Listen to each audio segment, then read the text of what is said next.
ومن سيئات أعمالنا من يهده الله فلا مضل له ومن يضلل فلا هادي له ونشهد أن لا إله إلا الله وحده لا شريك له ونشهد أن سيدنا مولانا محمدا عبده ورسوله أما بعد أعوذ بالله من الشيطان الرجيم بسم الله الرحمن الرحيم إنما عزكم بواحد أن تقوموا لله مثنى وفرادا صدق الله مولانا العظيم وبلغنا رسوله النبي الأمين المتين الكريم ونحن على ذلك لمن الشاهدين والشاكرين والحمد لله رب العالمين۔ آئیے سب سے پہلے آقا انعامدار مدینے کے تاجدار ہم غریبوں کے غمگسار طٰہٰ اور یاسین مزمل و مدثر مالک حق دو جہاں سرکار اینواں سیاح لامقا نور کی آنکھوں کے تارے کشتی ملت کے کھیون ہارے رب کے دلارے دائی حلیمہ کے پیارے حضور احمد مجتبیٰ پیارے مصطفیٰ صلی اللہ تعالیٰ علیہ وسلم کی بارگاہ گوہردار میں جی لگا کر بواجب بلند درود شریف اللہم صلی اللہ سیدنا شفیعنا مولانا یا محمد وآلہ وسلم صلاۃ و سلام علیک یا رسول اللہ یا حبیب اللہ صلی اللہ تعالیٰ علیہ وسلم۔ حضرات کافی دیر سے نعت و منقبت کے اشعار آپ حضرات سماعت کر رہے تھے۔ نعت و منقبت پڑھنا یہ حضرت حسان بن ثابت رضی اللہ تعالیٰ عنہ کی سنت ہے۔ کس کی سنت ہے؟ حضرت حسان بن ثابت رضی اللہ تعالیٰ عنہ کی سنت ہے۔ اور سن کر داد و تحسین سے نوازنا یہ حضور اکرم تاجدار مدینہ صلی اللہ تعالیٰ علیہ وسلم کی سنت ہے۔ حضرات اس پاکیزہ محفل میں اس نورانی بزم میں ہم اہل سنت و جماعت کا یہ عقیدہ ہے کہ جہاں رسول کا ذکر ہوا کرتا ہے وہاں رسول موجود ہوا کرتے ہیں۔ اس لیے یہ محفل کا ادب اور احترام ضروری ہے۔ ایسی کوئی بات نہ کی جائے جس کی وجہ سے محفل خراب ہو، سرکار ناراض ہو جائے۔ حضرات اچھے سے اچھے نعت و منقبت آپ حضرات سماعت کر رہے تھے۔ نبی کے فہرست میں، نبی کے رجسٹر میں بھی دو تین شعر آپ کے سماعتوں کی دہلیز پر رکھنے چل رہا ہوں۔ دیکھیں حضرات کس انداز سے آپ حضرات سنتے ہیں۔ ایک عاشق رسول کس طرح اپنا قلم اٹھاتا ہے اور اخذ کر کے یہ لکھتا ہے کہ سہارا چاہیے سرکار زندگی کے لیے، سہارا چاہیے سرکار زندگی کے لیے، سہارا چاہیے سرکار زندگی کے لیے، تڑپ رہا ہوں تیرے در کی حاضری کے لیے، تڑپ رہا ہوں تیرے در کی حاضری کے لیے۔ کہاں کی حاضری کے لیے؟ اکثر بھائی جہاں جانے کی آرزو تمنا کیے ہیں، کل جائیں گے، اس در و دیوار کے لیے ہر مومن آرزو اور تمنا کرتا ہے۔ اور شاعر کیا لکھتا ہے کہ سہارا چاہیے سرکار زندگی کے لیے، تڑپ رہا ہوں تیرے در کی حاضری کے لیے،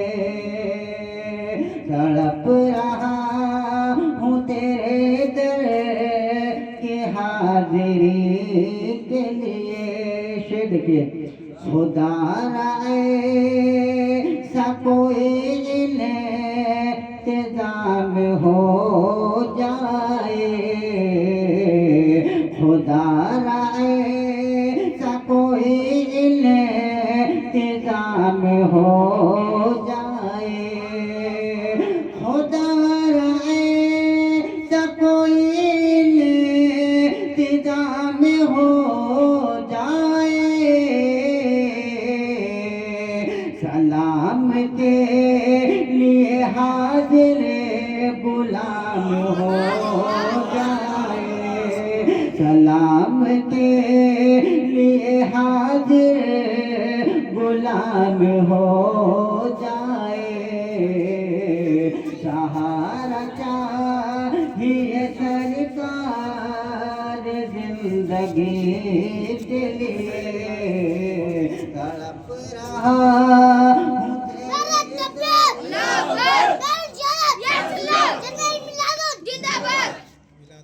تڑپ رہا ہوں تیرے در کی حاضری کے لیے۔ درود شریف پڑھیے، اللہم صلی علی سیدنا شفیعنا مولانا میاں محمد علیہ وسلم، صلاۃ و سلام علیک یا رسول اللہ صلی اللہ تعالیٰ علیہ وسلم۔ دو تین شعر اور سماعت کر لیں۔ قسمت نے گر ساتھ دیا تو شہر مدینہ جانا ہے، قسمت نے گر ساتھ دیا تو شہر مدینہ جانا ہے، قسمت نے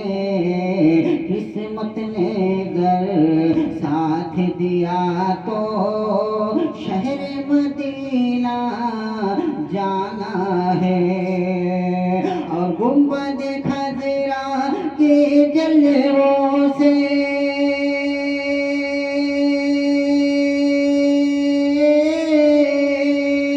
گنبد خضرا کے جلووں سے شیشے دل چمکانا ہے،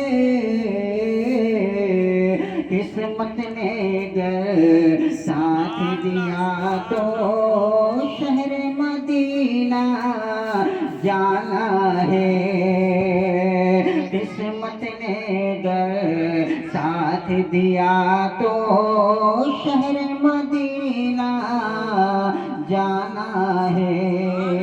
شعر دیکھیے حضرات، دیتا ہے قرآن شہادت ہے حکم رحمان یہی، دیتا ہے قرآن شہادت ہے حکم رحمان یہی، تھام لے دامن میرے نبی کا،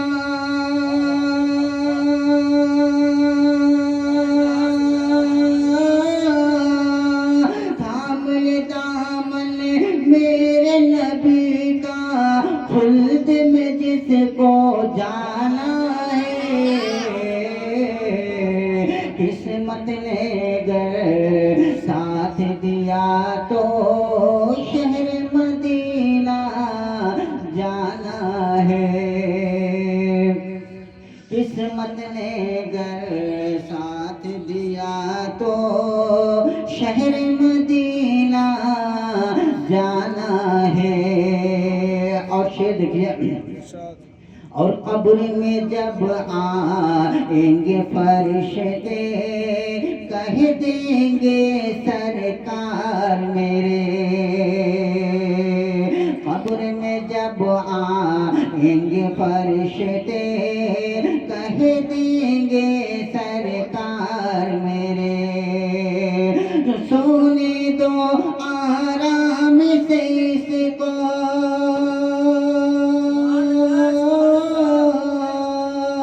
سونے دو آرام سے اس کو، یہ تو میرا دیوانہ ہے،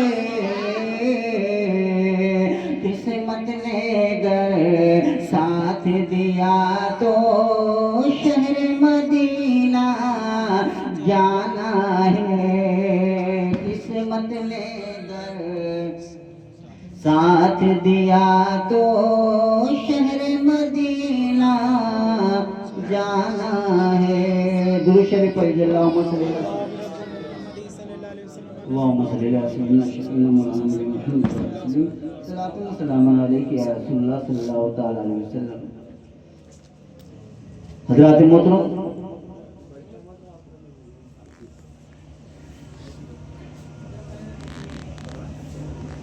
دو تین شعر اور سماعت کر لیں پوروی میں، مطلب ہندی میں. ہم ہو بے ہو توہری دواریا ہے آقا جھوم جھوم کے. ہم ہو بے ہو توہری دواریا ہے آقا جھوم جھوم کے. چلے جہ طرف رسول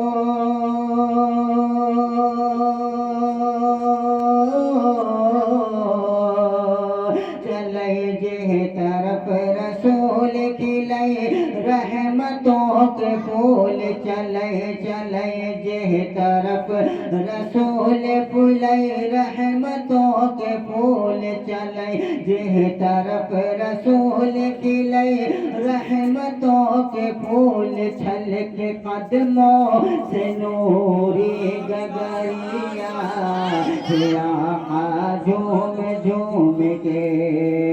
ہم ہوا بے ہو توہری دواریا ہے آقا جھوم جھوم کے. شعر دیکھیں ذرا.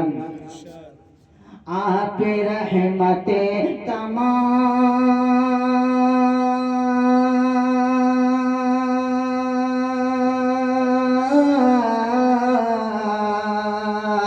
آپ رحمت تمام دنیا آپ کی غلام. آپ رحمت تمام دنیا آپ کی غلام. آپ رحمت تمام دنیا آپ کی غلام. آقا ہوئی کے چراویں بکریا ہے آقا جھوم جھوم کے. آقا ہوئی کے چراویں بکریا ہے آقا جھوم جھوم کے. ہم ہوا بے ہو توہری دواریا ہے آقا جھوم جھوم کے. کون منظر نہ بھائے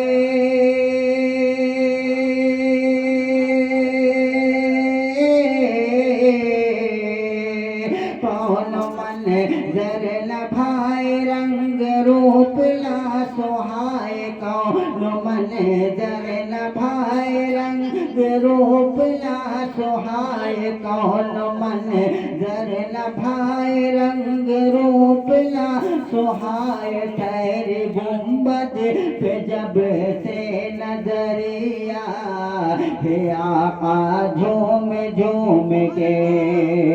ٹھہری گنبد پہ جب سے نظریا ہے آقا جھوم جھوم کے. ہم ہوا بے ہو توہری دواریا ہے آقا جھوم جھوم کے. درود شریف پڑھیے. اللہم صلی اللہ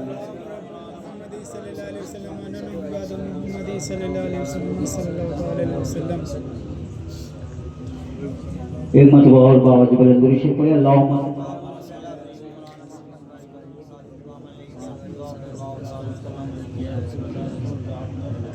حضرات محترم، جس آیت کریمہ کی تلاوت کرنے کی سعادت حاصل کی، اللہ تبارک و تعالیٰ قرآن مجید و فرقان حمید میں ارشاد فرماتا ہے انما عزکم بواحد ان تقوموا للہ. اے مسلمانوں، اب تک زندگی گزار رہے تھے اپنے مفاد کے لیے، اپنے مقصد کے تحت، مگر اب اللہ کے لیے کھڑے ہو جاؤ. اس کا سیدھا سادہ ترجمہ یہ ہے کہ اللہ کے لیے کھڑے ہو جاؤ. اللہ تبارک و تعالیٰ ارشاد فرماتا ہے کہ جب میرا کوئی بندہ رائی کے دانے کے برابر اپنے قدم کو بڑھاتا ہے تو میری رحمت دوڑ کر اس کا استقبال کرتی ہے۔ اللہ تبارک و تعالیٰ اپنے بندوں سے اس قدر محبت فرماتا ہے جس کا ہم اندازہ ہی نہیں لگا سکتے۔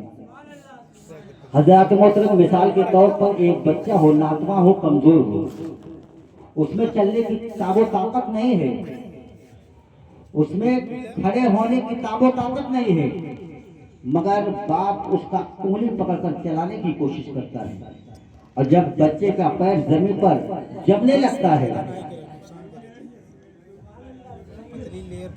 تو انگلی کو باپ چھوڑ دیتا ہے اور اشارے سے بچے کو اپنی طرف بلاتا ہے، اور جب اشارے سے اپنی طرف بلاتا ہے تو کسی سبب سے اگر بچہ گرنا بھی چاہتا ہے تو باپ کا داہنا ہاتھ بچے کو سنبھالنے میں لگ جاتا ہے، ماں کا بایاں ہاتھ بچے کو سنبھالنے میں لگ جاتا ہے۔ مثال کے طور پر مسلمانوں، جس طرح ایک باپ اپنے اولاد سے محبت کرتا ہے، اس سے 70 گنا اللہ تبارک و تعالیٰ اپنے بندوں سے محبت کیا کرتا ہے۔ اگر بندہ پریشان حال ہے، پریشانیوں میں مبتلا ہے، تو اللہ تبارک و تعالیٰ اس کی غیب سے مدد کرتا ہے۔ دنیا میں بہت سے پیغمبر تشریف لے آئے، حضرت آدم علیہ نبینا علیہ الصلوۃ و تسلیم سے لے کر حضرت عیسیٰ علیہ نبینا علیہ الصلوۃ و تسلیم تک جتنے بھی پیغمبر دنیا میں تشریف لے آئے، اللہ تبارک و تعالیٰ نے سب کا امتحان لیا۔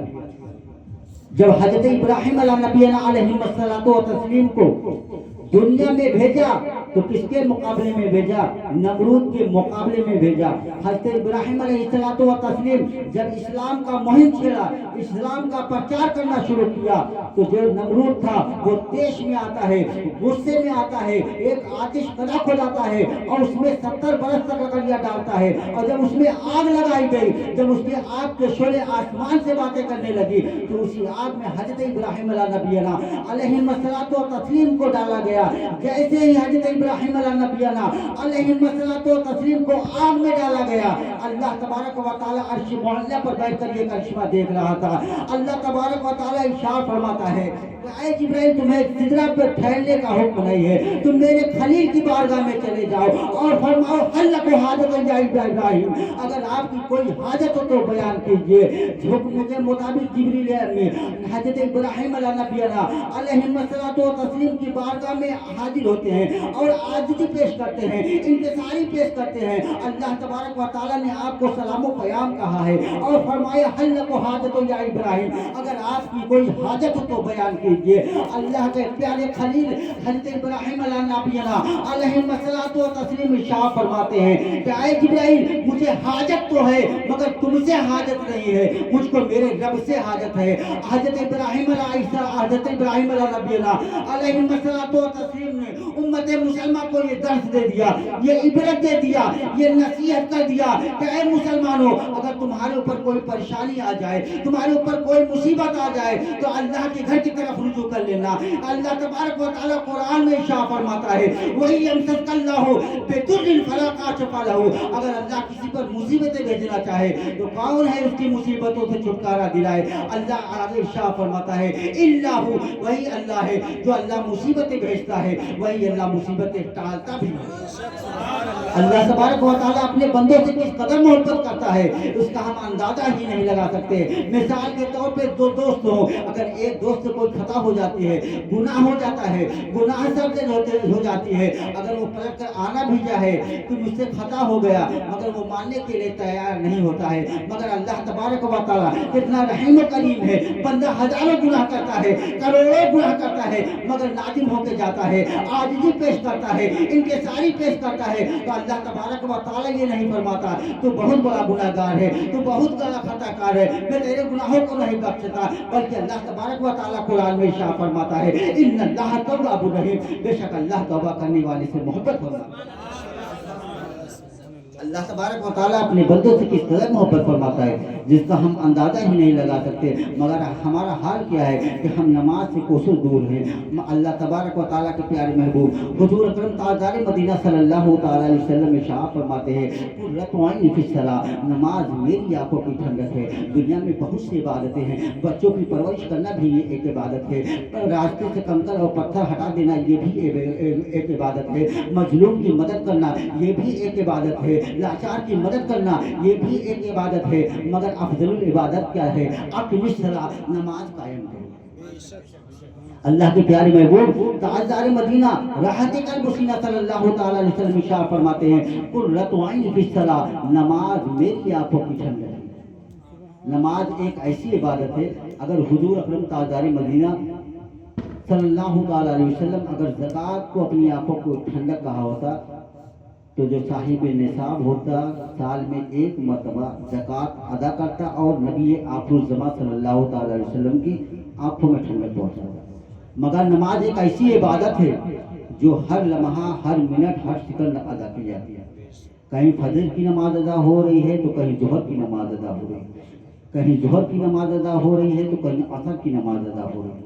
اس طرح حضور اکرم تاجدار مدینہ صلی اللہ تعالیٰ علیہ وسلم ارشاد فرماتے قرۃ عین فی الصلاۃ، نماز میری آنکھوں کی ٹھنڈک ہے۔